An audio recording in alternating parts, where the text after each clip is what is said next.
السلام عليكم ورحمة الله وبركاته. ازيكم يا شباب؟ يا رب تكونوا بخير. في الفيديو ده هنتكلم فيه عن تفاصيل المنصة كلها، عشان في ناس كتير عمالة تسأل كتير قوي، عم يقولوا المنصة، وفي اللي عاوز يخش يشوف المنصة. فبالله عليك ركز معايا في الفيديو ده، علشان الأسئلة كتير. أي حد كمان يقول أي حد بيسأل في أي فيديو يبعت له الفيديو دوت، تمام؟ علشان ده هنقول فيه كل حاجة، عشان بعد كده من الأسئلة ما تقعدش تتكرر كل شوية. احنا هنقول كل حاجة عن المنصة، كل حاجة، بداية بالمحتوى. هنعمل ايه في المنصة؟ المنصة مناسبة لمين؟ الاشتراك بكام؟ وعاملين عرض على الاشتراك هيكون قد ايه؟ فكل حاجه هنقولها، ومناسبه للازهر ولا للعام ولا للاثنين. ازاي اعمل اكونت، وازاي اخش عليها، وازاي افتحها، وازاي احصل على الاسبوع المجاني اللي احنا عاملينه. كل حاجه هنقولها في الفيديو ده، فبالله عليك تتفرج على الفيديو بتركيز وما تكسلش. تمام تمام. طيب صلى على النبي عليه افضل الصلاه والسلام. خلينا نبدا اول نقطه خالص كده. احنا بنقدم ايه في المنصه بتاعتنا؟ والله احنا بنقدم مراجعة على المنهج كامل للفيزياء ثالثة ثانوي، تمام؟ منهج كامل من أوله لآخره هنراجع لك عليه شرح تفصيلي لأهم الجزئيات. ونركز على ديت بالله عليك، عشان في ناس بتشلنا، اللي يجي يقول لك يا بس اصل انت الحته دي شرحتها بسرعه قوي. حبيب قلبي، انا عارف ايه المهم وايه اللي مش مهم.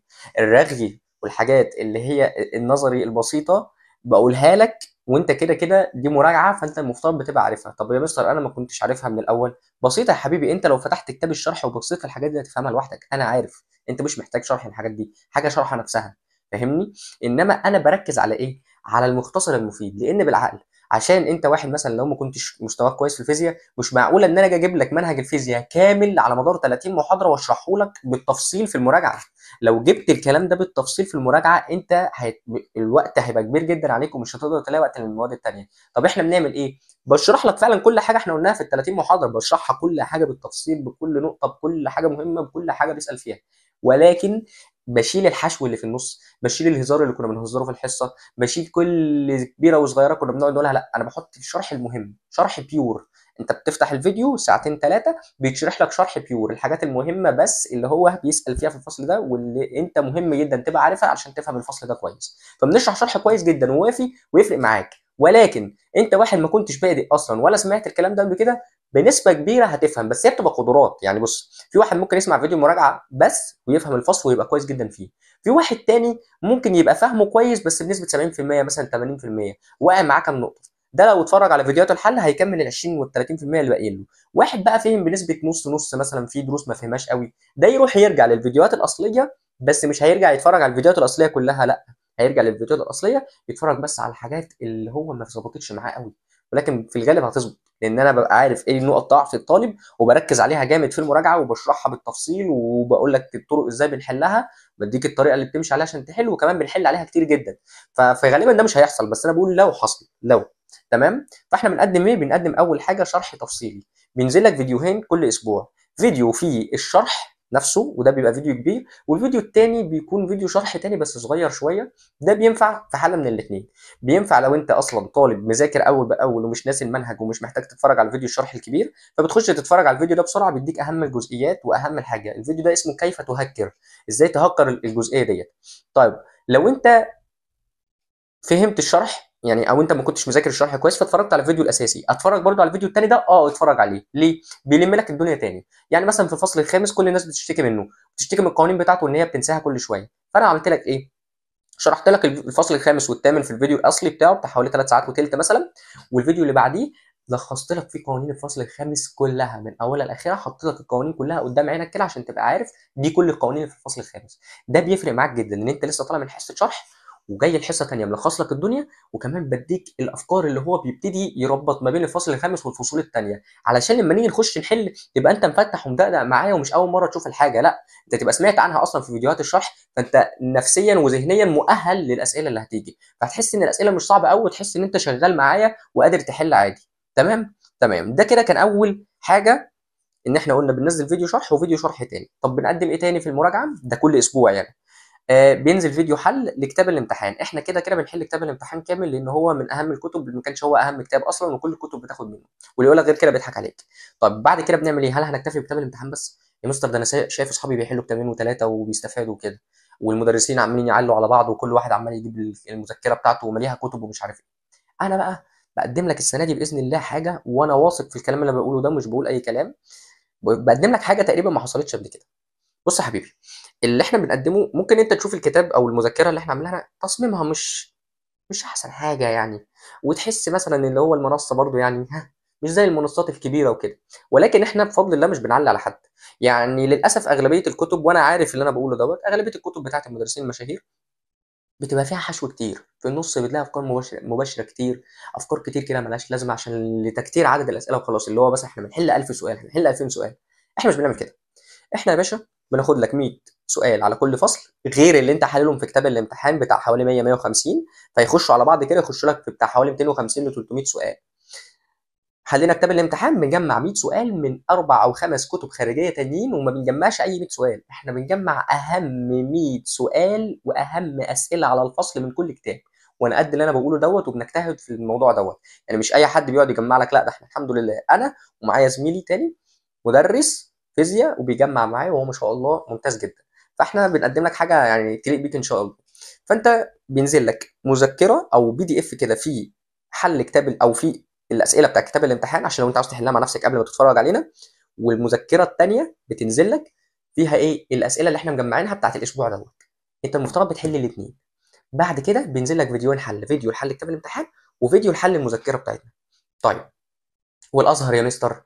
لا بص يا حبيب قلبي، الازهر بقى عشان من كتر ما هم بقوا كتير، طلب كتير، احنا الاول كان عندنا طالب او طالبين تقريبا ازهر بالعدد، بعد كده بقى كله عمال يقول ازهر ازهر ازهر، فانا ايه يعني ما اقدرش ازعلهم مني. فاغلبيتهم بيطلبوا كتاب المرشد. تمام. برضو اكتب لنا في الكومنتات تحت، يعني لو انت في كتاب او لو انتوا شايفين ان في كتاب افضل من المرشد، بس انا مش عارف، بس انا اللي اعرفه ان كتاب المرشد كويس، لان انا كنت اول السنه في طالب كان معايا ازهر، وكتاب المرشد كان افكاره كويسه يعني. فلو انتوا شايفين ان كتاب المرشد افضل، وانا شايف كده برضو الصراحه من الريفيوهات يعني، وكاسئله انا بصيت عليه كويس جدا، فلو كده هنحل لكم ان شاء الله برضو كتاب المرشد في المراجعه، عشان المراجعه تكون مناسبه معاكم انتوا كمان. يعني احنا كده بنحل كتاب الامتحان وكتاب المرشد، وبنحل المذكره بتاعتنا اللي فيها اسئله متجمعه، واللي انت في الغالب لو فهمت الاسئله دي حلها ايه، انت هتبقى تنين فيزياء حرفيا، انت ما فيش سؤال تاني واقف معاك في الجزئيه دي ان شاء الله يعني. طيب بعد كده اخر الاسبوع خالص بينزل لك كويز على المنصه قبل ما تبدا في المحاضره الجديده تخش تمتحن. الكويز دوت بيكون 10 اسئله بس. أسئلة متفاوتة في الصعوبة، أسئلة بس بتقيس أو بتقيس مقدار بس فهمك، أو أنت فهمت بس ولا أنت اتفرجت على الشرح وفهمت ولا لأ. وأسئلة طبعا تدرجات لمستويات عليا عشان تقدر تختبر برضه أنت مستواك اتطور ولا لأ.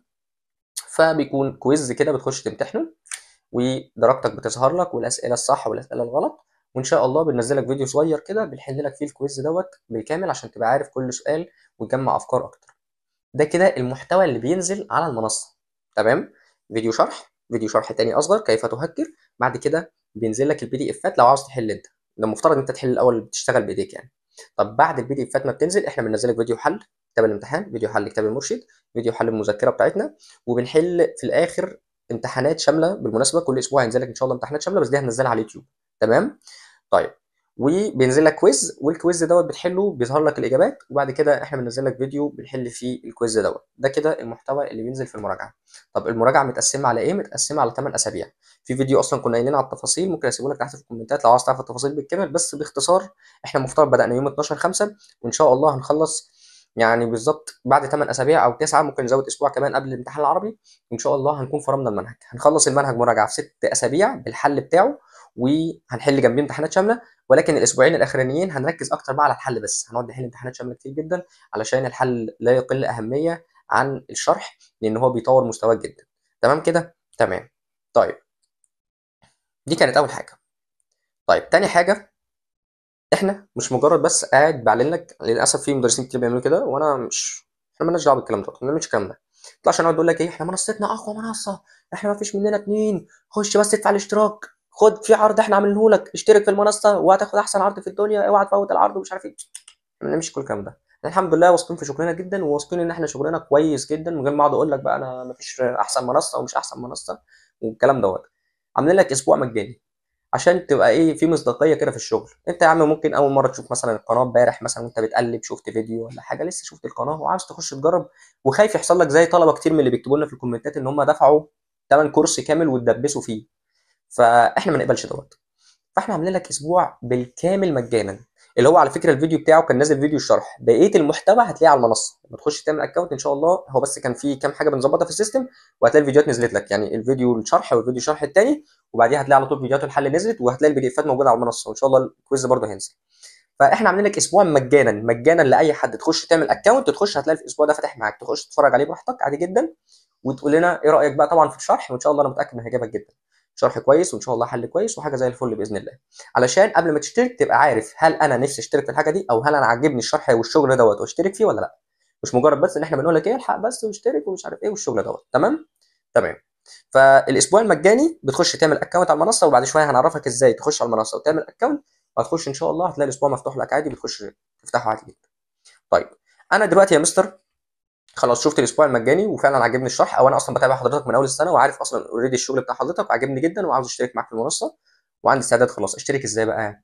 طيب هنسيب لك رقمين واتساب تحت، تركز في الديسكربشن كويس عشان هو كل المعلومات موجوده تحت. تمام.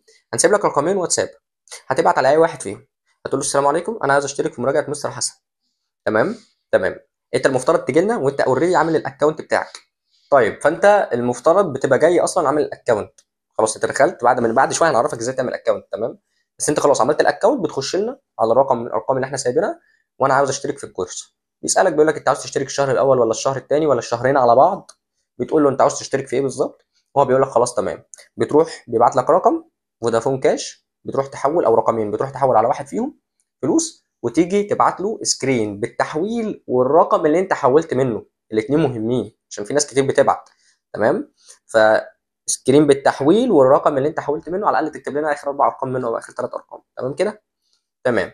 خلاص هو لقاك خلاص انت تمام، حولت الفلوس والموضوع زي الفل خلاص.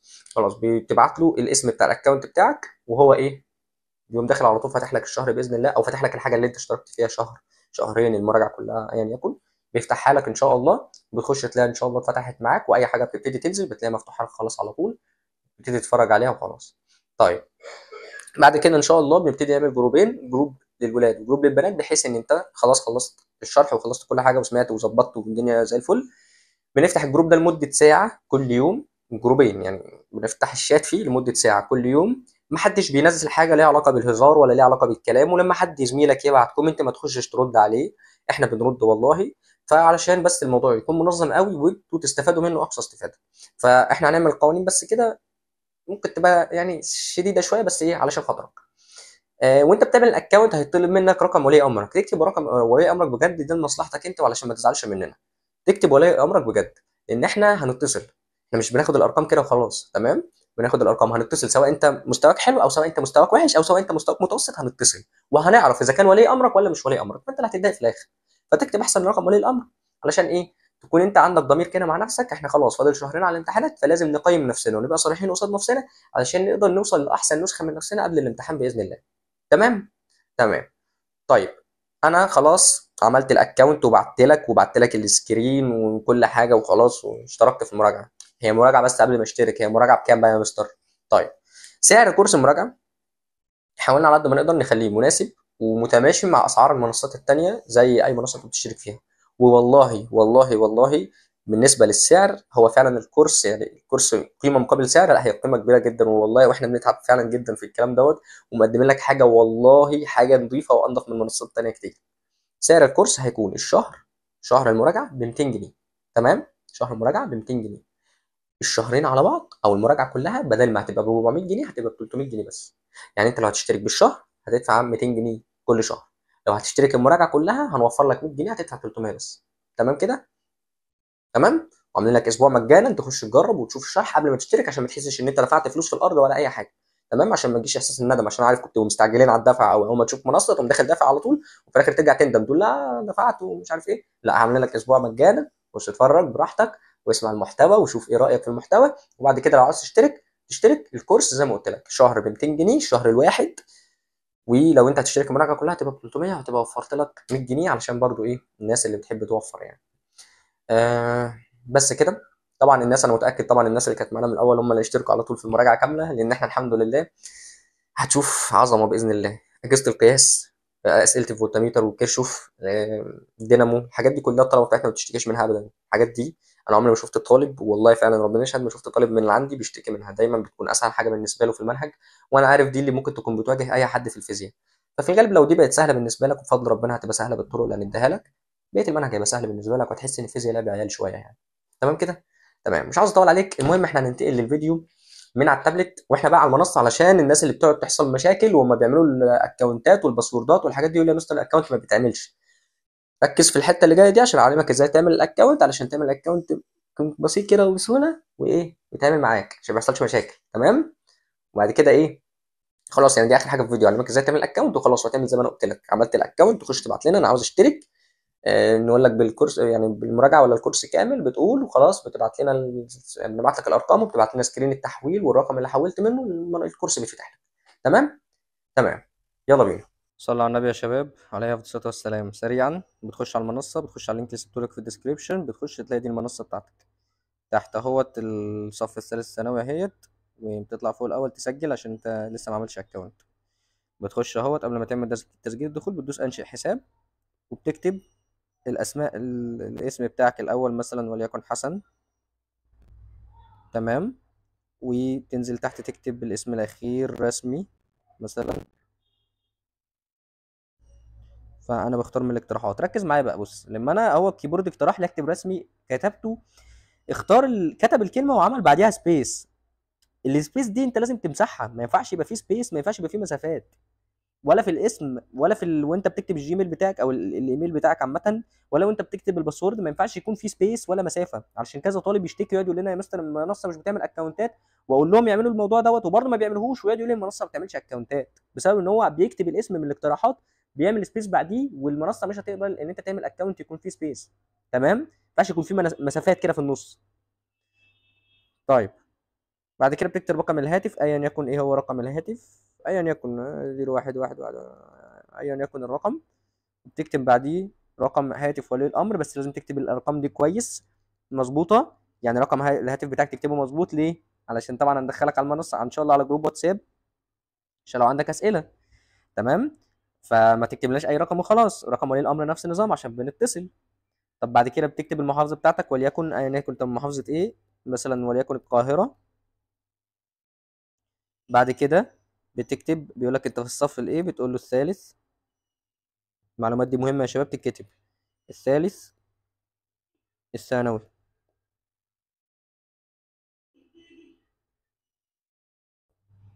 بعد ما بتكتب انت في الصف الكام، بتكتب الايميل، بتكتب الايميل هنا كده. تمام؟ وبرضو عشان الكيبورد ساعات بيبقى حافظه فبيقترح عليك، فبتدوس بيعمل لك سبيس، بيعمل لك مسافه بعديه، امسح المسافه اللي اتعملت. بعد كده كلمه السر، بتكتب بقى كلمه السر اللي انت عاوزها. بعد ما بتكتب كلمه السر اللي انت عاوزها، بتدوس على انشئ الحساب دوت، الحساب بيتعمل معاك. تمام كده؟ تمام. طيب يا شباب، بعد ما عملت الايميل بسجل بيه الدخول عادي وبخش بيفتح معايا. بتسجل الدخول ازاي؟ بالايميل نفسه، سواء بقى جيميل او اوتلوك او ايا يكن الايميل اللي انت كاتبه، والباسورد اللي انت عملته. الاسم ده هو بيبقى اسمك جوه المنصه، لكن مش ده اللي بتخش بيه، انت بتخش بالايميل. تمام؟ يا ريت بالله عليكم الباسورد يتعمل ارقام عادي جدا، وممكن تحط حرف حرفين، ما ينفعش تحط مسافات في النص، ما ينفعش تقعد تكتب لي بالعربي. اعمل باسورد يعني يرضي ربنا، الله يخليك. كده كده ما حدش يسرق اكونتك يعني. تمام؟ ما حدش يسرق اكونتك ربنا. ولو حد سرق اكونتك هتكلمنا هنغير لك الباسورد وهنظبطه لك يعني. فاعمل باسورد بني ادمين يعني بالله عليك. طيب، فهتنزل تحت. خلاص فتحت الاكونت، نزلت تحت، هدوس على ايه؟ على الصف الثالث الثانوي. دوست على الصف الثالث الثانوي اهو، جاب لي الصف الثالث وجايب لي محتوى الشهر. هتلاقي الاول فيه الحصه المجانيه طبعا. يعني بعد شويه من نزول الفيديو ان شاء الله هيبتدي ينزل الشهرين بقى مستقلين. يعني انت الاول يعني انت دلوقتي دي الحصه المجانيه اللي عشان اول اسبوع. بعد كده هتلاقي نازل لك بقى الشهر الاول والشهر الثاني. بتخش بيبقى برضه ظاهر لك في حاجه في صوره زي دي كده، بتدوس عليها بتخش بيظهر لك بقى الشهر والاسابيع بتاعته، الاسبوع الاول، الاسبوع الثاني، الاسبوع الثالث، الاسبوع الرابع. بس احنا عشان اول حصه خالص في المنصه كلها مجانيه، فهي موجوده كده على طول. تمام؟ طيب، بيظهر لك الاسبوع الاول طبعا في فيديو الشرح اللي هو الفصل السادس والسابع، وبعد كده فيديو الشرح الثاني اللي احنا قلنا عليه الفيديو الصغير، وبعد كده في فيديوهين تانيين بينزلوا اللي هو زي ما قلنا كتاب الامتحان والمذكره بتاعتنا، فيديو ثالث ان شاء الله بتاع المرشد. طيب، بص فوق هنا كده هتلاقي مكتوب مذكره الاسبوع الاول وامتحان الاسبوع الاول. بدوس على اي واحد فيهم بيدخلني على لينك. يعني مثلا لو دوست على مذكره الاسبوع الاول هيقوم مدخلني ايه؟ هيقوم مدخلني على لينك بتاع درايف. تمام، يعني هدخلك على الدرايف. هتخش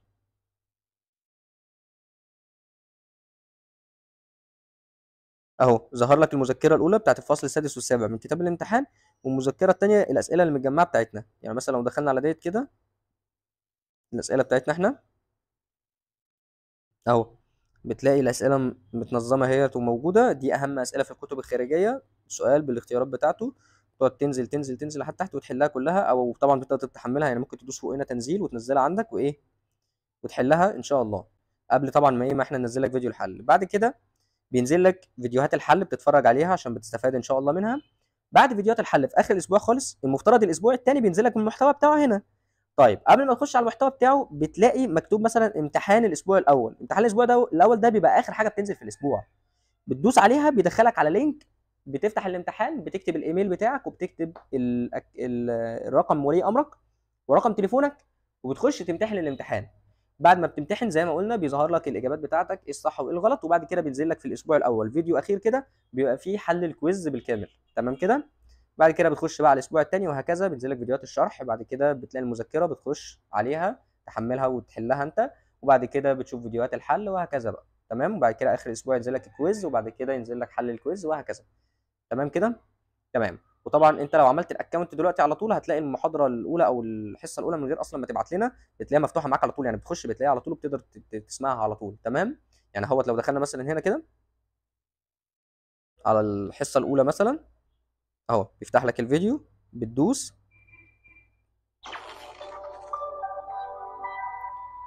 السلام عليكم ورحمة الله. بس بتلاقيني بشرح والفيديو كامل موجود، تقدر بقى تتفرج عليه او تتفرج على الجزئيات اللي انت عاوزها براحتك. احنا طبعا شارحين الفصل السادس والسابع براحتك، بتلاقي الفصل كله مشروح معاك. تمام. الفيديو التاني برضو نفس النظام، الفيديو بتاع كيف تهكر الفصل السادس والسابع، فيديو صغير كده بيبقى فيه اهم الافكار اللي ممكن يربطها لك في الفصل السادس والسابع وبس.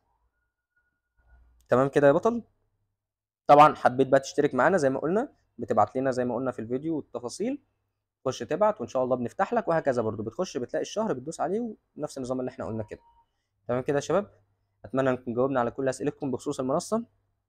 ولو اي حد يعني لو عجبتك المنصه او عجبك النظام بتاع الشغل بتاعنا، ما تستخسرش ان انت تبعته لزميلك وتلحق بيه زمايلك اللي دوروا على مدرسين فيزياء كتير ومش بيفهموا ومش لاقيين. يعني الدال على الخير كفاعله. ابعت لحد لو انت شايف ان هو هيستفاد منها، وان شاء الله كلكم تستفادوا، وان شاء الله ربنا يوفقنا ويجعل هذا العمل خالصا لوجهه. تمام. سبحانك اللهم وبحمدك، اشهد ان لا اله الا انت، استغفرك واتوب اليك. استودعكم الله، والسلام عليكم ورحمه الله وبركاته.